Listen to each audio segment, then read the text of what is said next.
Hey, thanks for joining. My name is Jason Shepard. I lead our ecosystem efforts at a company called ZEDEDA, and I'm also the board chair for LF Edge, a project within Linux Foundation, right alongside LF Energy. And so, today we're going to talk about some kind of high-level concepts of why it's so important to focus on open source collaboration within the energy space. And this really goes for all spaces, but given LF Energy and the work that ZEDEDA is now a member we just recently joined, we think it's like really important, not only for solving current challenges, but also for the long term to get to their true potential, long term. And so, I don't need to tell a lot of the audience members here know the macro trends in energy very well. I will add that, if you have any questions throughout, I'm available. I'll be available on the chat, and we'll try to save about 5 minutes at the end for questions. But, we've got a lot of legacy infrastructure, out there. There's aging grids. I live in Austin. I'm here in Austin right now from Texas. We certainly know the challenges with grids. When we got the polar vortex about a month ago, and the whole grid was close to failing, and we had a lot of rolling brownouts. Trend of electrification, this notion of consumers producing more and more energy, and that's kind of creating imbalance and unpredictability in the grid. Changing demographics and regulations, all these different things that as energy providers, those of you who are energy providers are facing every day. And then, of course, within that, you've got challenges for things like, not only balancing that new sort of energy normal, but also digitization of legacy infrastructure. How do you create that balance? How do you automate it? We've got an aging workforce in many different markets to where we have a problem with skilled labor. And then there's this notion of, if I want to go drive improvements, I need to collaborate, but then how do I do that in a trusted fashion? And how do I protect IP while managing or maintaining consumer privacy appropriately? So it's a very complex equation when you really get into it. And I think it's important to turn to technology and help, but especially open source collaboration. So one of the things I've talked about for a while, so this is kind of taking a high level view, is the new product mindset, as I call it. It's the fact that any kind of offer, any kind of solution thing you provide for customers, is the value of it is not the day that you provide it, it's the cumulative lifetime of that product or service. And so it's really important to think about this continuous improvement cycle. A lot of the modern developments in software, of course, is around continuous delivery, CI/CD, cloud native principles. And software is one of the massive differentiators these days. And it's just important to take a different mindset while also recognizing some of the practical realities as you that you face in your businesses. It's also really important to drive a network effect through ecosystems. That takes a village. You require different types of partnerships and relationships. And kind of the old way of doing it was like, okay, I go build a product, I build an offer, a solution, whatever. And then I figure out who can I partner with to make it better or to sell, augment. The new way of doing things is architect the ecosystem into your offer. Focus on building that network effect from the start. And it's really important to think about, first off, do I do it open or closed? Open drives scale. Most technology trends start more closed and go open. You always have some degree of close. Of course, in the industrial world, it's been very closed for many years. Creates stickiness, but it also creates limits for customers and fragmentation. But we're seeing that even change. And Apple, I'm talking to you from a Mac. Apple's great. You both are unique choices, just different things. But there's a reason why Android's got 80% of the market. It's that open. I always say open drives a bigger stage for a better show. And yes, you can control the experience more when it's closed, but openness is super important from a scale factor, and that's also important when you're trying to work across a lot of different entities in a very complex ecosystem. Like the energy space. So real quick, some thoughts on tech trends. We're just getting out of the AOL stage for IoT. Of course, we've been doing IoT-like things for a long time. It's this notion of embedded computing and sensor-driven analytics hitting scale. Like many technologies, the top problems are not, challenges to get to market are not technology related. They're business model and people, stakeholder complexity. Not my job. I don't have the skills. That scares me, etc. And so you have to focus on the people part. If you're talking about edge computing, the killer app is anything associated with computer vision, sensors that are vision based. And so it's the only person that thinks it's a good idea to send a raw 4K video over the internet is someone that sells you internet connectivity. So that's some of the trends. And then AI, obviously a huge trend right now. There's still some challenges in real world conditions when with misinterpretation or lighting or whatnot changes the camera angle. If you Google Chihuahua muffin, you'll see a bunch of photos of Chihuahuas and blueberry muffins because as they cuddled up, they look the same to a computer vision model. Also important is domain knowledge. There's a lot of people that talk about AI, but they don't have the domain knowledge required to go program to an industry context. So that's key. And then scary coming is this notion of all these deep fakes with AI, and so we're going to have to combat AI with AI. And so this is something that's coming, and will lead to a key topic as we go today. 5G, a lot of new experiences driven, but it's not a panacea. I mean, frankly, I think in consumer, the apps need to catch up before 5G is really relevant. It's going to happen closer or first in business. It does provide an edge problem. Obviously, your network is so fast that you can just do all this stuff in the cloud, and the edge is going to go away. This whole edge computing trend is short-lived. The reality is your pipe from the small cell, like in a city, to the home or to the business is super fast, but the pipe up to the back of the network, up to the cloud, is the same speed. And so there's a practical reality as you got more and more dense connections, and so that still is going to push a lot of compute out to the fringes of the network. And I would say that private 5G, new types of models for businesses are going to be where we see the most innovation initially. Eventually in consumer, you're going to see all kinds of cool apps, no doubt. But and 5G is as much about new business models as it is about technology, going forward. At the same time, I would say, hey, we've got a lot of good stuff coming. I mean, all these technologies are important. But you also, I joke, you got to watch for Windexes of technology. If you've ever seen the movie My Big Fat Greek Wedding, the dad sprays Windex on everything. Oh, you got a paper cut, here's some Windex. All of these are solutions looking for problems unless we kind of focus on the use case, of course, focus on some of these macro challenges, and focus on people. It's all really important, but all great tools, but we've got to build things in the right way. And then that knowledge is so important. The knowledge that, this audience, of course, so many of you have like deep knowledge of the energy space, but then also there's, folks in this environment that might not have some of that knowledge in the software space. And this is part of the reason why open source is so powerful. Undifferentiated heavy lifting. There's no value to reinventing the middle. The value is around the wheel. And so you look at open source, a lot of these are just a sampling of Linux Foundation projects that are relevant to edge and IoT, and of course, Elephant Energy is not just about edge and IoT, but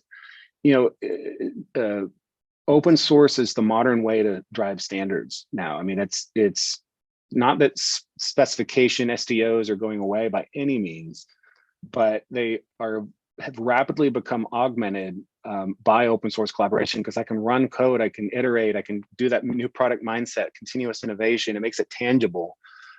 Way faster than sitting in a room and coming up with some specs that's in your piece of paper, but I still have to go do something. So you're kind of writing the spec as you go, and then you're gonna continue to be complementary, but really seeing a lot of industry standardization, de facto standards driven by open source collaboration. And long term, it's not the people doing undifferentiated heavy lifting, as so many people do. It's the people that are building necessarily unique hardware and software and services and have domain knowledge on top of consistent infrastructure. This is how it works. I mean, look at what the internet empowers so many people to do differentiated things on top, but you don't need to go reinvent the internet. And so this is one of the reasons why open source collaboration is so important. The other thing I'll talk about, so at ZEDEDA, we do remote orchestration where we leverage EVOS from LF Edge. Think of it as kind of like the Android of the edge that helps build up an ecosystem around fragmented hardware and software and legacy and all that. But a lot of the folks that we talk with are moving to the cloud. But then there's certain people in different industries, and I understand. I mean, if you're a nuclear plant, you're probably not going to connect up to the cloud anytime soon, if ever. Utilities, for sure, in demand response, things like DER. anything associated with renewables, on the renewable side, solar and wind, we see a lot of people that are, no problem with the cloud, generally speaking. But then substations, it's like, hey, no, there's no way that we can do the cloud. And some of this, I think, is more perception than reality. Some of it, of course, there's always regulations and whatnot, but to get to the solutions for many of these macro challenges. I think it's not only important to look at kind of, edge, and it's where the source of data, but also that relationship on that continuum between edge and cloud. And from the field to the centralized data center and all these different points in between, on-prem and kind of regional data centers in the service provider sense. And so this is I think a big point where people are kind of working through that process of where their data is processed, where their data goes, and we'll talk more about how do we build trust and how that happens. But it's also important to think about the cloud as a data plane versus the cloud as an infrastructure plane. And so like we do orchestration as an example from the cloud, but the data can stay wherever you want it to. It could stay on-prem. And there's ways to do security around things that maybe you hadn't thought about. So I think the main thing is, kind of, it's important as you look at different markets, and this is all markets again, is to sort of step out of kind of the real world scenario versus what's kind of more perception based on things in the past. And the cloud is just such a powerful thing, but it's not just about one or the other. The edge, it's not like all the data is coming to the edge, but we're going to see more of a shift over time. And there isn't really edge computing, I think, without the cloud. It's about the symbiotic relationship between the two. You do more processing locally, and then you send meaningful information, and then that fans out across a global ecosystem. And that's what's important, of course, for any market, including energy, to address all those macro challenges. Gartner estimates 30% of workloads by 2025 are going to be running, at the edge, and we're going to see that ever increasing. We think this is here to stay because we just hit critical mass on networks, and you just can't send everything to the back end, unfiltered. You can't rely on the latency. I mean, there's people saying, "Oh, 5G is so fast you can drive your car from the." Never going to happen. You're not going to deploy your airbag from the cloud through a wide area network. Spinning machinery, anything, things that go boom. You're just not going to do that. But massive potential even from service provider edges to feed out all kinds of different services to consumers and to businesses, and augmented reality and infotainment in vehicles and just streaming and all kinds of stuff. But you put the workloads anywhere along the continuum based on a balance of performance and cost, and so you need to architect today for that. IoT, that was the big trend in like 2014, 2015. Biggest challenges are people and use case, but we're seeing some really cool things happening there. That's driven more and more data on networks along with AI, et cetera. And now we have to see that shift. So we're gonna see more compute distributed, on-prem and in the field. Pre-processed data, minimize bandwidth, minimize latency, maximize security, things like that. And long-term, I think, this is really about interconnected ecosystems, all these different types of things starting to kind of mash up, retail, utilities, energy in general, insurance, smart cities and the home and businesses. And when the value is there, people generally give up some privacy if they trust the entity that provides it for them. And this notion of trust fabrics is an emerging topic. I've been very involved personally in this, and we'll talk a little bit about a new project that's forming around it. But this notion of interconnecting ecosystems with measurable confidence, more and more compute everywhere, ambient computing is the term. And to get there, you have to be on an open foundation. You have to have that path. Let's not get crazy. We got to start and solve business problems today and start addressing some of these macro challenges one by one. But by doing it on an open path, by collaborating in open source, you get on that path. If you go proprietary, you'll never get there. And we'll talk some more about the examples and kind of what I mean by this. But this is where things are headed. A true internet of things versus intranets of things. Massive potential. Would we have seen the potential, the impact of the internet had it been owned by a couple companies? So Edge is a key part in LF Edge, and of course, there's a lot of really cool projects, and it's evolving. as a community. And ZEDEDA joined because we're working with the community. We're starting to work with the community around, can we leverage EVOS as a complementary project to CPATH, and we're already talking with that community as a reference, part of the reference architecture. EVOS is, again, like the Android at the edge, really flexible, supports any kind of workload, legacy or modern, highly secure, but not not in the data path. So any of these other projects could work with it, and also we think complementary, like I said, to CPATH. So the edge is where the physical and the digital worlds meet, and it's really important to get it right there. A lot of people are like, Windex is of technology. Oh, put blockchain on it. Now you know everything about your data. Well, if you can't trust where the data came from, you can't trust the data. A lot of AI, analytics, people are like, oh, I don't care where the data came from. I just need good data with clean metadata. If you don't know where it's been, how do you extract maximum value? So this is important stuff. And then so is all the other projects throughout the stack. And it requires a system level approach. And so for scaling the edge, it's kind of 3 quick rules. Like number 1, I always say, when's the last time your ERP system managed your PCs? You don't do that, but in IoT, like over the past 5 years, that's been pretty common. And everyone's trying to do everything in one bundle, but what you want is to abstract infrastructure from your applications, from your domain knowledge. You make sure that your security and management tools are as common as possible across the paradigm or across the edge, while recognizing that what you do from a data center doesn't necessarily scale down to these distributed edges. Actually, it doesn't scale down. Footprint, in the data center, the controller usually talks to the server. In the field, the device talks to the controller. It has to, and it has to be able to run autonomously, assuming you lose connection. All these different things that, as a community with Project Eve and LFEdge, with EVOS, we've built into that. So it's just similar principles in terms of how you want to be able to update things remotely, do all this different stuff, but they're necessarily different paradigms. And so it's let's kind of build technologies modularly, be able to abstract as much as possible. And then you can use the right tool for the right job, and as you flow through that continuum from edge to cloud. The other big thing too is you want to untether your edges, uncouple your edges as close as possible to the data source as you can. And this is why, like within LFEdge, there's projects like Fledge, which now, of course, it's got Fledge Power, EdgeX Foundry. There's other great choices out there, but of course, we're collaborating very closely with the first ones. Those are about open interoperability between devices, sensors in the field, systems, whatnot, and the back end. They create a neutral decoupling point. And if you do that and you take control of your data the moment data is created at the edge, now all permutations from edge to cloud work. If you enable some lock-in to a cloud, a data cloud, yeah, you can send your data elsewhere too, but you'll have to pay to get it out, egress charges. And so if that's the right thing to do, generally great, but you just want to take control. I say it's exactly why you don't use at telco, insert telco here.net, your internet provider, use Gmail or whatever.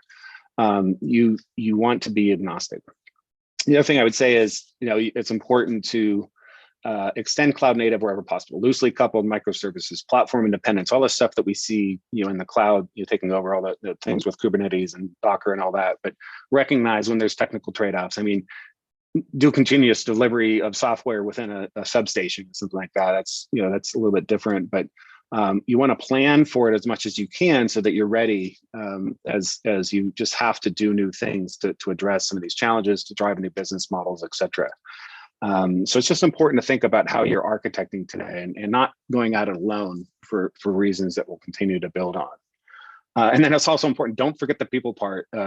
Quick story. So equilibrium in relationships in technology, they're very similar to how it works in the natural world. This was a story, we instrumented a propane tank with a sensor that showed a farmer and the propane person real time how much propane's in the tank. The farmer that needs heat to keep his crops alive at night, in case of a freeze, freaks out if it's not 100%. And the propane person wants to drive out when it's bone dry, because then they maximize the value of their trip charge. And so now that they both have visibility, psychology kicks in, and there's this kind of duel, and then they're sort of figuring out, how do I trust you? And what happened is that we found that when it was 40% full, both were okay. And we're going to see this happening throughout these ecosystems, and energy is no exception. Of as things evolve, you're just going to have to keep establishing trust, and you're going to see more and more kind of equilibriums being made. But we're not going to be able to do that without automating it somehow.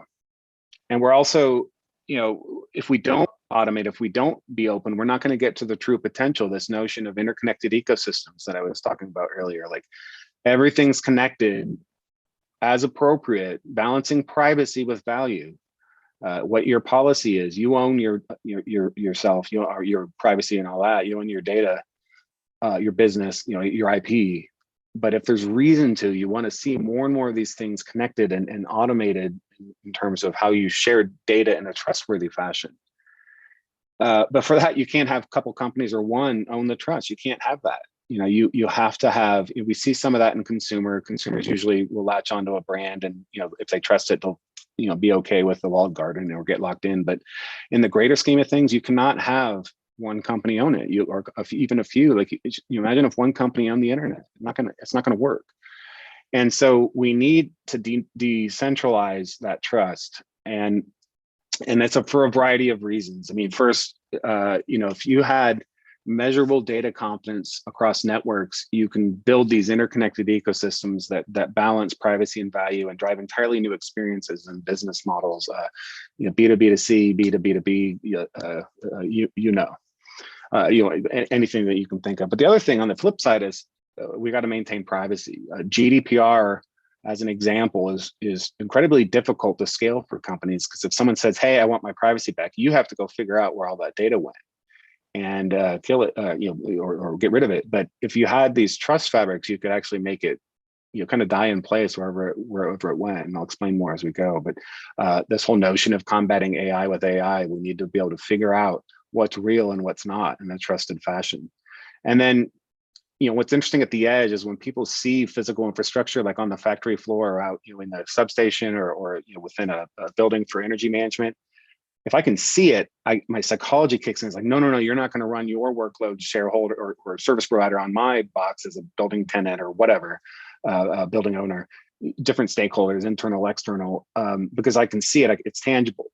So I need trust to be able to do that, because if it's in the cloud, I don't even think about it. It's kind of abstracted. In many cases, I don't care because it's out of sight, out of mind. But the edge presents some unique challenges in terms of psychology, and this notion of trust can help with that. And it takes a system level approach. So no, it's not just blockchain, because blockchain tells you where the data went, a ledger or whatnot, but it doesn't tell you if the data is quality or was created in a trustworthy way. So you need to use things like down the silicon, root of trust. You want to use things like confidential computing in terms of processing data, encrypting it in flight as you process open APIs. A lot of the stuff that we're developing within LF Energy and LF Edge and kind of the open communities. Mutable storage. If you tamper with the data, you can't. You can tell you can't. The hash values won't match. Distributed ledger, yes, but it needs to be rooted down to silicons. So you take all of these types of things, these trust insertion technologies, and combine them together, and you start being able to drive data across networks with measurable confidence. And so there's a new project that I helped get started with the team at Dell before coming over to ZEDEDA. But the beauty of open source is I still get to work on it, and it's great team working on it. IOTA Foundation's been super involved, as has Intel and others. You can go to alvarium.org and see this video that we had produced, and it's a view of like what happens when we start interconnecting these ecosystems. What are the mechanics? The Alvarium framework, as this project is named after, and it's spinning up now. It got delayed a little bit because of COVID, but that's what binds together these trust insertion technologies, but also includes algorithms to drive that data confidence. I could create data, say in my transmission network or distribution network, and send it out, or even get data from consumers, balance privacy and value, but have trusted exchange with measurable confidence. And then that can drive some of these equilibriums that we need to find within the energy ecosystem to address these macro challenges that you guys are all really familiar with if you're in the space. And so you just imagine the possibility, everything interconnected in the right way, balancing privacy and value in a trusted fashion. Again, if you watch the video, alvarium.org, you'll see a lot of different stuff. And let's not get crazy. Like this is future stuff. But the point of bringing it up is that you have to be on an open path to ever get to this potential. Not to mention, protecting ourselves from some of the darker sides of technology that we're going to start increasingly seeing. And so summarizing, we want to we got to address these macro trends. Open collaboration is super key. I mean, you wouldn't be here at LF Energy Summit if you didn't believe that openness and collaboration matters, or if you're just getting into it. I actually got the EdgeX Foundry project started that's with a small team at Dell in 2015, and we for IoT interoperability, we launched it in 2017 within Linux Foundation, and we built the community, and we built like network effect across a lot of different providers, and kind of worked with people as they were transitioning from this concept of proprietary to open. And a few years later, and it just hit 7 million downloads in the market. And it's just about surrounding yourself with good people and collaborating, and that network effect that's produced through open source collaboration is so important. And then you can start going to focus on the real value and starting to address these trust issues that matter so much. Yes, it's the modern way to drive standards, through APIs, through trusted code. It really is about connected, ecosystem or ecosystems long term.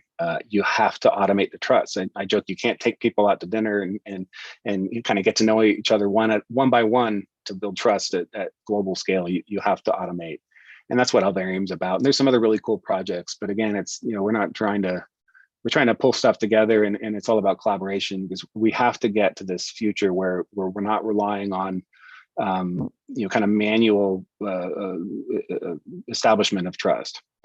And then start small, solve immediate problems. Let's not go crazy with it, but you really just want to be on the path to get towards that future state, not only to drive entirely new businesses, but also kind of maintain just general competitive advantage, maintain compliance, all the different things that we're all facing as businesses. But it's just thinking through how you do it, but you don't have to change overnight. I think that's the key, and that's also where the community aspect comes in terms of helping, with that bridge. So, with that, I thank you for joining. I think we have a couple minutes for me to answer some questions, and hopefully we've gotten some answered as we've gone. But again, thanks for joining, and have a great time with the rest of the summit. It's such an important community that we're building. So, all right, take care.